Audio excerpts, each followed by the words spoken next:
Il y a une différence brutale entre être rejeté et être méprisé. La science de 2024 l'a prouvé, et ça change tout. Se sentir méprisé déclenche une réaction beaucoup plus forte dans le cerveau que de se sentir rejeté. Ce n'est pas le rejet qui vous détruit, c'est le mépris. Et à cet instant précis, vous tolérez probablement au moins l'un des 4 types de mépris que je vais vous révéler aujourd'hui. Par amour, par peur, par commodité. Jusqu'au jour où vous vous réveillez et réalisez que vous avez complètement perdu le respect de vous-même. L'art de la guerre a une règle implacable à ce sujet. Et si vous ne l'appliquez pas, vous avez déjà perdu la bataille, avant même de commencer. Un peu comme si on partait voter en oubliant sa carte d'identité. Avez-vous déjà remarqué comment certaines personnes semblent avoir un bouclier invisible? Personne ne les méprise. Personne ne dépasse les bornes. Et quand quelqu'un essaie, ces personnes coupent immédiatement, sans culpabilité, sans doute, sans seconde chance. C'est comme ces serveurs parisiens qui vous remettent à votre place d'un regard si vous osez lever la voix. Pendant ce temps, vous tolérez. Ce commentaire irrespectueux que vous avez avalé, cette fois où quelqu'un a complètement ignoré vos limites et vous n'avez rien fait, ce moment où vous avez été traité comme une option secondaire, et vous avez accepté, un peu comme ces étudiants qui laissent un prof les marcher sur les pieds par peur d'avoir une mauvaise note. Et vous vous convainquez, je suis patient, je suis compréhensif, je suis mature. Mensonge. Vous êtes un lâche et votre cerveau le sait. Une étude publiée en 2024 a découvert quelque chose d'extraordinaire. Quand vous êtes rejeté, c'est mauvais. Mais quand vous êtes méprisé, quelque chose de différent se produit dans votre cerveau. La réaction est plus intense, plus primitive, plus destructive, parce que le rejet, c'est à propos d'eux, le mépris, c'est à propos de vous. Le rejet dit « je ne veux pas de toi », le mépris dit « tu ne vaux rien ». C'est un peu comme si on vous disait « t'es pas branché », au lieu de juste dire « je suis pas branché avec toi ». Et chaque jour où vous tolérez le mépris, vous confirmez à votre propre cerveau « ils ont raison, je ne vaux vraiment rien ». Des chercheurs ont mené 4 expériences pour tester une hypothèse brutale. Ils voulaient savoir ce qui déclenche le plus d'agression, se sentir rejeté ou se sentir méprisé. Les résultats ont été clairs. Les personnes qui se sentaient méprisées répondaient avec beaucoup plus d'agression que les personnes qui se sentaient seulement rejetées. Un peu comme un supporter de foot qui insulte l'arbitre après une décision qu'il juge injuste. Plus important encore, le simple fait d'être rejeté n'était pas suffisant pour déclencher la réaction. La personne devait se sentir méprisée. Vous comprenez ce que cela signifie? Votre cerveau peut traiter le rejet. C'est mauvais, mais c'est traitable. Mais le mépris attaque quelque chose de plus profond. Il attaque votre sentiment de valeur. Il attaque votre identité. Il attaque qui vous êtes. Et quand vous tolérez cela, vous n'êtes pas fort. Vous entraînez votre cerveau à accepter que vous n'avez pas de valeur. Et il y a un détail sur la façon dont le cerveau traite le respect qui explique pourquoi certaines personnes parviennent à établir des limites, tandis que d'autres non. Mais avant, vous devez comprendre les 4 types de mépris qui vous détruisent silencieusement. Mépris numéro 1. Le mépris de votre temps. C'est le plus courant et le plus ignoré. Quelqu'un qui est toujours en retard. Quelqu'un qui annule des projets à la dernière minute. Quelqu'un qui vous fait attendre sans avertissement. Quelqu'un qui vous interrompt constamment. C'est comme ce pote qui arrive 1 heure après au rendez-vous et qui dit « Désolé, j'avais un truc hyper urgent ». Ça semble petit. Ce n'est pas le cas. Quand quelqu'un méprise votre temps, il dit « Mon temps vaut plus que le vôtre. Mes priorités sont plus importantes que les vôtres. » Vous pouvez attendre parce que vous n'êtes pas une priorité. L'art de la guerre enseigne. Le temps est la ressource la plus précieuse à la guerre. celui qui contrôle le temps, contrôle la bataille. Et quand vous permettez à quelqu'un de gaspiller votre temps délibérément, vous avez abandonné le contrôle, signe de mépris de votre temps. Toujours en retard, ne s'excuse jamais, annule des projets quand quelque chose de mieux apparaît. Vous faites attendre pendant qu'il fait d'autres choses, vous interrompt, mais s'attend à ce que vous l'écoutiez en entier, apparaît chez vous sans prévenir, et s'attend à ce que vous arrêtiez tout. La première réaction naturelle est « Mais moi aussi, je suis parfois en retard. » Oui, tout le monde est en retard, éventuellement. La différence réside dans le schéma. Éventuel, c'est normal. Constant, c'est du mépris. Et quand c'est constant, vous n'avez pas besoin d'explication, vous avez besoin d'action. Et il y a quelque chose de plus subtil sur le mépris du temps que la plupart ne réalisent pas. Quand quelqu'un vous fait systématiquement attendre, il établit une hiérarchie. Il dit sans mots « je suis plus important ». C'est un peu comme ce patron qui vous convoque à une réunion à 14 heures, mais qui arrive à 14h30 sans s'excuser. Et pire encore, quand vous acceptez cela à plusieurs reprises. Vous êtes d'accord avec cette hiérarchie. Vous enseignez à votre cerveau que vous êtes réellement moins important. Cela a des conséquences neurologiques réelles. Des recherches montrent que lorsque vous vous placez constamment en position inférieure dans une hiérarchie sociale, vos niveaux de cortisol restent chroniquement élevés. Votre cerveau interprète cela comme un stress constant. Et le stress constant détruit votre mémoire, votre concentration, votre santé physique, votre système immunitaire. Mépris numéro 2, le mépris de vos limites. Vous dites non, ils insistent. Vous établissez une limite, ils testent. Vous demandez de l'espace, ils envahissent. Des recherches de 2025 sur les limites psychologiques ont découvert quelque chose de crucial. Un cadre multidimensionnel d'affirmation de soi a été publié, intégrant 4 dimensions. L'affirmation de soi sociale, comportementale, émotionnelle et mentale. L'étude a montré que l'affirmation de soi ne se limite pas à parler. Il s'agit d'établir des limites dans toutes ces dimensions. Et les personnes qui n'y parviennent pas subissent de graves conséquences. Les limites ne sont pas seulement importantes pour des relations saines, elles sont essentielles pour votre santé mentale. Une étude récente a montré les personnes qui ne parviennent pas à établir des limites claires ont des taux significativement plus élevés d'anxiété, de dépression et de faible estime de soi, parce que lorsque vos limites sont violées à plusieurs reprises et que vous n'agissez pas, votre cerveau interprète cela comme « je ne mérite pas de protection, je ne mérite pas de respect, je ne mérite pas de sécurité », signe de mépris de vos limites. Vous dites non, ils le font quand même. Vous demandez de la vie privée, ils envahissent. Vous établissez une règle claire, ils l'ignorent. Vous définissez une conséquence. Ils testent si vous la respectez. Vous exprimez un inconfort. Ils disent que vous êtes trop sensible. C'est un peu comme ce collègue qui insiste pour vous raconter sa vie privée alors que vous avez clairement dit que ça ne vous intéressait pas. Et voici la partie que la plupart ne comprennent pas. Quand quelqu'un viole vos limites à plusieurs reprises, ce n'est pas parce qu'il ne comprend pas vos limites, c'est parce qu'il ne vous respecte pas. Comprendre est facile.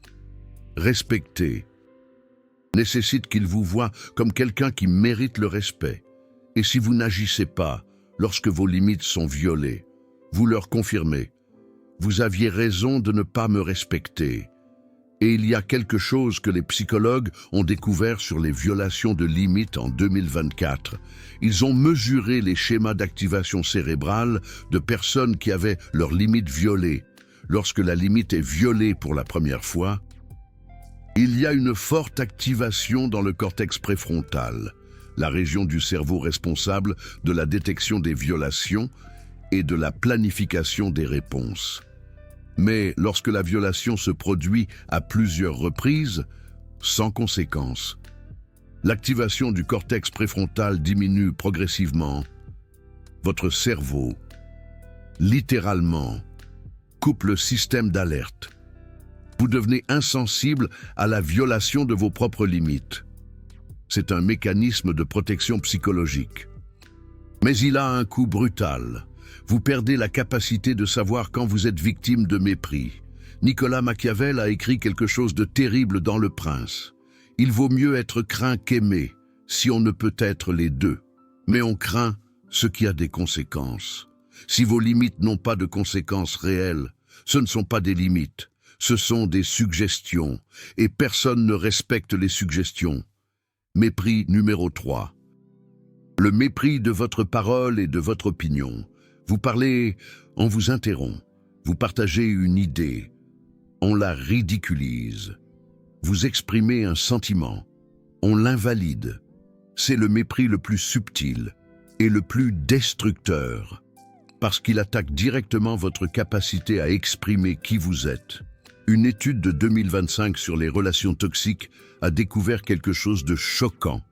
Les personnes dans des relations où leurs opinions étaient constamment invalidées ont développé des symptômes similaires à un état de stress post-traumatique, anxiété chronique, doute persistant sur leur propre perception de la réalité. Cela porte un nom en psychologie, le gaslighting. Et des recherches de 2025, publiées dans Frontiers in Psychology, ont révélé pourquoi certaines personnes tolèrent cela. Ils ont étudié ce qu'on appelle la dépendance affective. Les personnes dépendantes affectivement rationalisent le mauvais comportement de leur partenaire comme étant nécessaire pour maintenir la relation. C'est une distorsion cognitive qui nuit complètement à la capacité de reconnaître la manipulation. L'étude a montré que les dépendants affectifs sont conscients des problèmes dans la relation, mais ils persistent, ils rationalisent, ils justifient, et ce faisant, ils perdent progressivement la capacité de faire confiance à leur propre perception, signe de mépris envers votre parole et votre opinion. Vous parlez, on regarde son téléphone portable, vous partagez une idée, on change de sujet, vous exprimez un sentiment, on vous dit que vous exagérez, vous racontez une expérience, on la ramène à soi, vous définissez votre réalité. On vous dit que vous vous trompez sur vos propres sentiments, et le plus dangereux, avec le temps, vous arrêtez de parler, vous arrêtez de partager, vous arrêtez d'exprimer, vous devenez invisible dans votre propre relation, et neurologiquement, quelque chose de dévastateur se produit. Lorsque vous êtes constamment invalidé, la connexion entre votre cortex préfrontal et votre système limbique qui traite les émotions commence à s'affaiblir. Vous perdez littéralement la capacité de faire confiance à vos propres émotions. Vous commencez à vous demander si ce que vous ressentez est réel. Les psychologues appellent cela l'invalidation émotionnelle chronique. Et les conséquences sont brutales. Doute constant sur soi-même, incapacité à prendre des décisions, dépendance à la validation externe pour savoir quoi ressentir. Vous devenez un étranger pour vous-même. Et il y a un type de mépris qui est encore plus brutal, parce que vous ne réalisez même pas qu'il se produit, jusqu'à ce qu'il ait complètement détruit votre sentiment de valeur. Attendez voir. Mépris numéro 4. Le mépris de votre valeur en tant que personne. C'est le mépris racine, la source de tous les autres. Quand quelqu'un fondamentalement ne vous voit pas comme quelqu'un qui a de la valeur, vous n'êtes pas une priorité, vous êtes une option, vous n'êtes pas essentiel, vous êtes une commodité, vous n'êtes pas valorisé, vous êtes toléré. Signe de mépris de votre valeur, on ne vous sollicite que lorsque l'on a besoin de quelque chose. On disparaît quand vous avez besoin de l'aide. Vos problèmes sont du drama. Les problèmes des autres sont graves. Vos réussites sont minimisées. Les échecs sont amplifiés. Vous avez constamment l'impression de devoir prouver votre valeur. On vous compare négativement à d'autres personnes. On vous traite différemment en public et en privé. Et voici la vérité la plus brutale de toutes. Vous savez déjà quand quelqu'un ne vous valorise pas. Vous le sentez, vous l'avez toujours su. La question n'a jamais été de savoir. La question a toujours été « Que vas-tu faire de cette connaissance ?» Et c'est le mépris le plus difficile à couper, parce qu'il est entrelacé avec votre identité. Quand quelqu'un ne vous valorise pas, une partie de vous croit que peut-être ils ont raison. Peut-être que vous ne valez pas tant que ça. Et là, vous entrez dans un cycle vicieux. Vous essayez de prouver votre valeur, vous vous efforcez plus, vous donnez plus, vous tolérez plus, en espérant qu'éventuellement ils vont voir votre valeur. Mais la réalité est opposée. Plus vous essayez de prouver votre valeur à quelqu'un qui ne vous valorise pas, moins il vous valorise, parce que vous signalez « Je suis d'accord que ma valeur est discutable ». Des chercheurs qui étudient la neurobiologie du respect ont découvert quelque chose de fascinant. Il existe une région spécifique du cerveau, le cortex orbitofrontal, qui est critique pour traiter et démontrer un comportement respectueux. Quand cette région est endommagée, les gens perdent littéralement la capacité de se comporter respectueusement. Ils savent intellectuellement ce qu'est le respect, mais ils ne peuvent pas le traiter et agir en conséquence. Mais il y a quelque chose d'encore plus intéressant. Quand vous tolérez le mépris chroniquement, vous n'endommagez pas le cortex orbitofrontal de l'autre personne, vous endommagez le vôtre. Spécifiquement, vous affaiblissez les connexions neuronales entre le cortex préfrontal, qui traite les limites, et le système limbique, qui traite les émotions et la valeur propre. Avec le temps, vous entraînez littéralement votre cerveau à ne pas réagir au mépris. Vous devenez insensible à votre propre dégradation. Et physiologiquement, des recherches de 2024-2025 montrent l'exposition chronique au mépris et à la manipulation cause des niveaux élevés de cortisol constants, une perturbation du sommeil, une concentration diminuée, une augmentation de la charge allostatique qui est l'usure physique du stress chronique. Votre corps est littéralement en train de se détruire parce que vous tolérez le mépris. L'art de la guerre enseigne « Connais ton ennemi et connais-toi toi-même. En 100 batailles, tu ne seras jamais vaincu. L'ennemi n'est pas la personne qui te manque de respect. L'ennemi est la partie de toi qui accepte le mépris. C'est ça la bataille réelle. Vous devez comprendre pourquoi vous tolérez le mépris, parce que sans comprendre le mécanisme, vous allez continuer à tomber dans le même piège. Piège numéro 1, la peur de la solitude. Vous tolérez le mépris parce que vous croyez que il vaut mieux avoir quelqu'un qui te méprise que de n'avoir personne. Mensonge brutal. Vous êtes déjà seul. Pire, vous êtes seul, mais accompagné par quelqu'un qui vous fait vous sentir plus mal à propos de vous-même. La solitude réelle est meilleure qu'une compagnie toxique. Et il y a une statistique que vous devez savoir.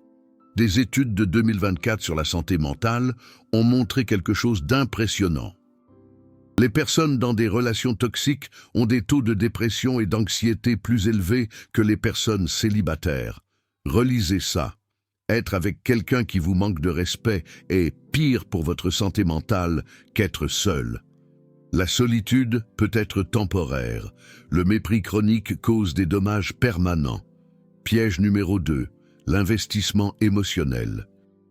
Vous avez déjà investi tellement de temps, tellement d'efforts, tellement d'énergie dans cette relation que rompre semble être une perte totale.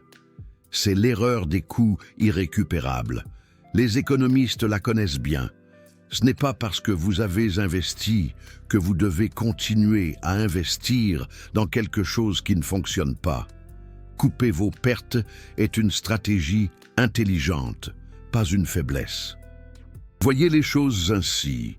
Si vous avez investi 10 ans dans une relation où l'on vous manque de respect, vous avez 2 options. Arrêtez maintenant et récupérer les 40 prochaines années de votre vie, ou continuer et gaspiller 40 années supplémentaires à essayer de récupérer les 10 que vous avez déjà perdus. Qu'est-ce qui est le plus logique stratégiquement, hein? Piège numéro 3. L'espoir de changement. Vous croyez que si vous êtes suffisamment patient, suffisamment compréhensif, suffisamment aimant, ils vont changer. Statistique brutale, issue d'une méta-analyse de 2025, taux de changement comportemental réel dans les relations avec des schémas de manque de respect établis. 12%, vous pariez 100% de votre paix, de votre santé mentale, de votre estime de soi sur une chance de 12%. Ce n'est pas de l'amour, c'est de l'auto-sabotage. C'est presque existentiel, comme un personnage de Sartre qui s'accroche à l'absurde. Et même dans ces 12%, le changement ne se produit généralement qu'après que la personne ait établi des limites brutalement claires et exécuté des conséquences réelles. Pas avant. Alors, la question n'est pas « vont-ils changer si je continue à tolérer ?» La question est « pourquoi est-ce que j'attends qu'ils changent au lieu de changer est ma réponse à leur manque de respect ?» Mais il y a 3 personnes qui ont parfaitement compris comment établir des limites irréductibles, et leur méthode est aussi brutale qu'efficace. Attendez voir l'histoire la plus brutale sur les limites dans l'art de la guerre. Quand Sun Tzu fut engagé par le roi le testa. Il demanda à Sun Tzu d'entraîner les concubines du palais comme soldats. C'était une blague, une provocation, un test de manque de respect. Sun Tzu accepta, expliqua les règles clairement, donna les commandements.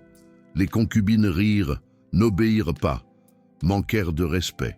Sun Tzu ne discuta pas, n'expliqua pas de nouveau, ne toléra pas. Il exécuta les 2. Chef des concubines, devant tout le monde, devant le roi fut furieux. Sun Tzu dit « Vous m'avez donné le commandement, j'ai établi les règles, elles les ont enfreintes. J'ai exécuté la conséquence. Si vous n'acceptez pas mes conséquences, vous ne voulez pas de moi comme général. » Le roi recula. Et à partir de ce moment, plus jamais personne ne manqua de respect à Sun Tzu.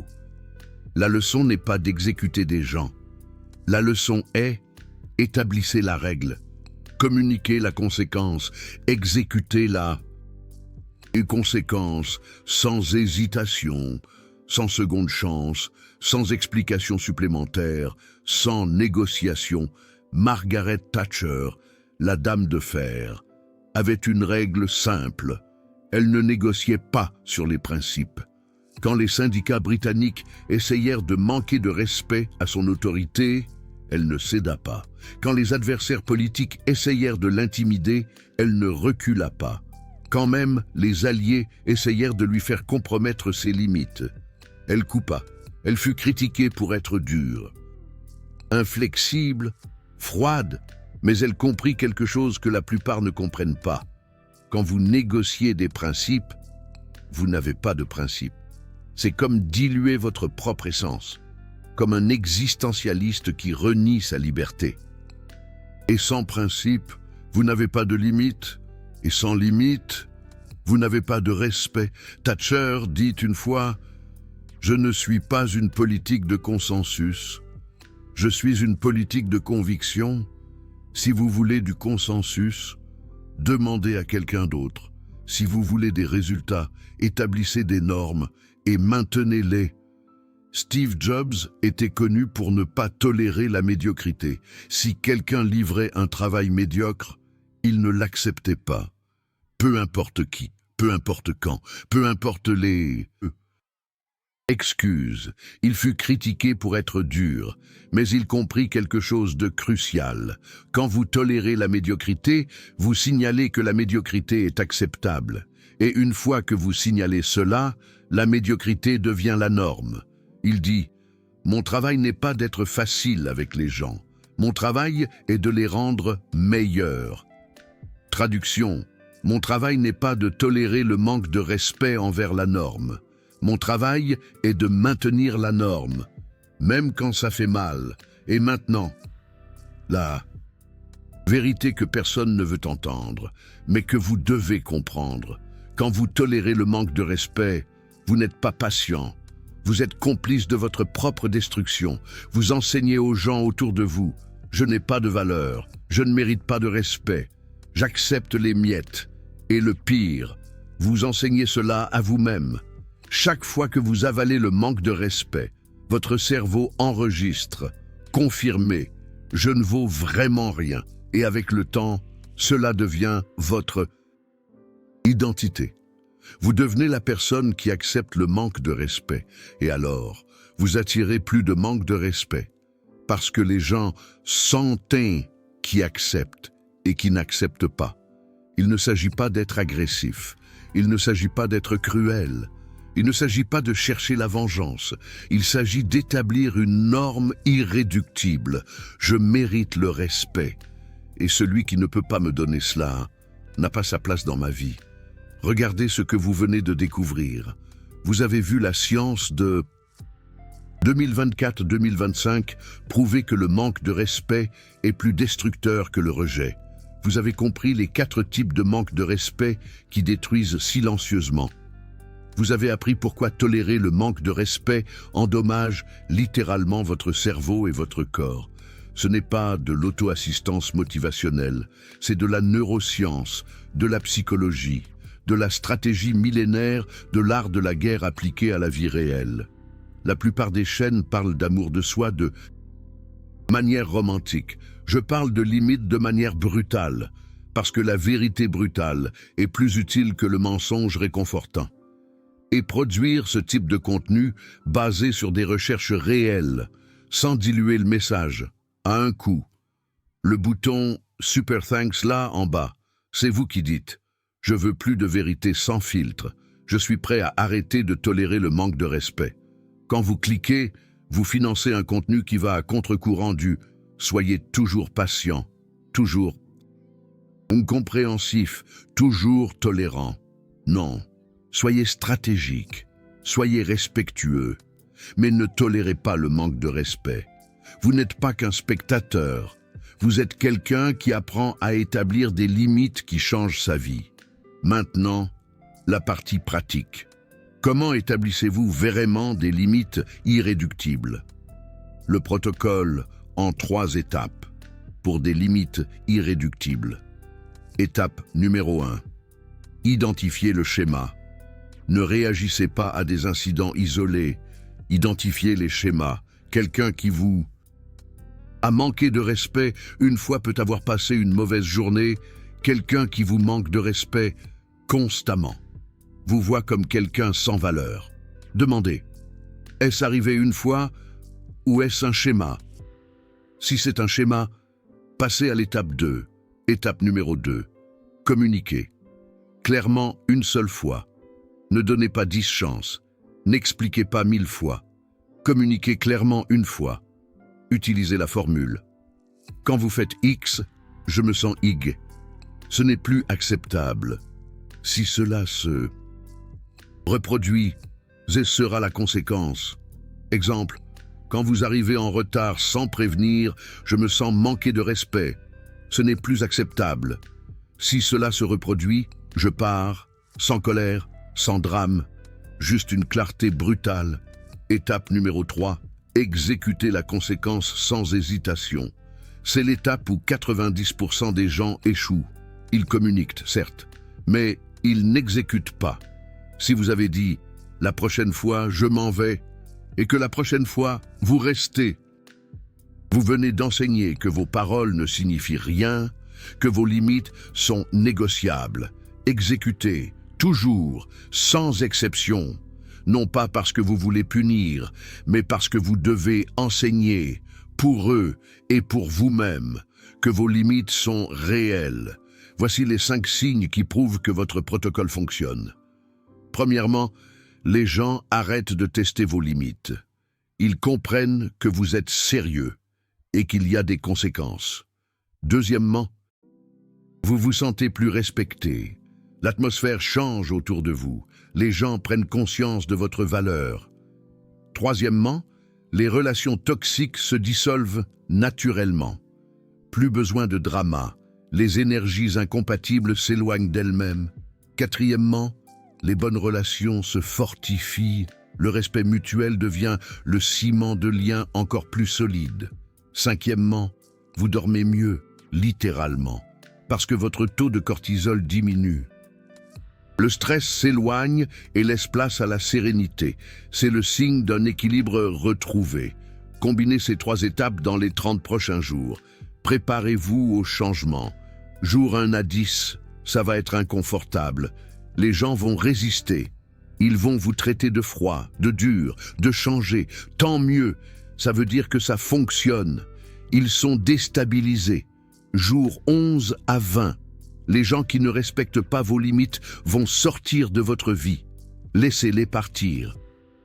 Ce n'est pas une perte, c'est un nettoyage. Visualisez ça comme un élagage, pour que le reste puisse grandir. Jour 21 à 30. Vous allez remarquer quelque chose d'extraordinaire. Les personnes qui sont restées sont celles qui vous ont toujours respecté. Et elles vous respectent encore plus maintenant. Leur respect est authentique et profond. Et là, après ces 30 jours, vous allez comprendre viscéralement ce que l'art de la guerre de Sun Tzu a toujours enseigné. Nicolas Machiavel lui-même ne dirait pas autre chose. Le respect n'est pas négociable. Les limites ne sont pas des suggestions. Et celui qui ne peut pas vous respecter ne mérite pas votre temps. L'art de la guerre enseigne. Celui qui tolère le mépris n'est pas patient, il est lâche. C'est un manque de respect envers soi-même, une forme d'auto-sabotage. Tolérez-vous le manque de respect par amour ou établissez-vous des limites par respect propre? Commentez ci-dessous. Team tolérance ou team limite? Quel camp choisissez-vous? Et si vous n'êtes pas d'accord, si vous trouvez que j'ai été trop brutal, réfutez dans les commentaires. Je répondrai à tous dans les 2 premières heures. Engageons la discussion. Mais rappelez-vous, ce que vous tolérez, vous l'enseignez, et ce que vous enseignez, vous le devenez. Votre comportement est un signal que vous envoyez au monde. Choisissez de devenir quelqu'un qui tolère, ou quelqu'un qui est respecté, parce que vous ne pouvez pas être les 2 à la fois. C'est un choix fondamental. Comme le dirait Jean-Paul Sartre, nous sommes condamnés à être libres, à faire des choix. Assumez le vôtre.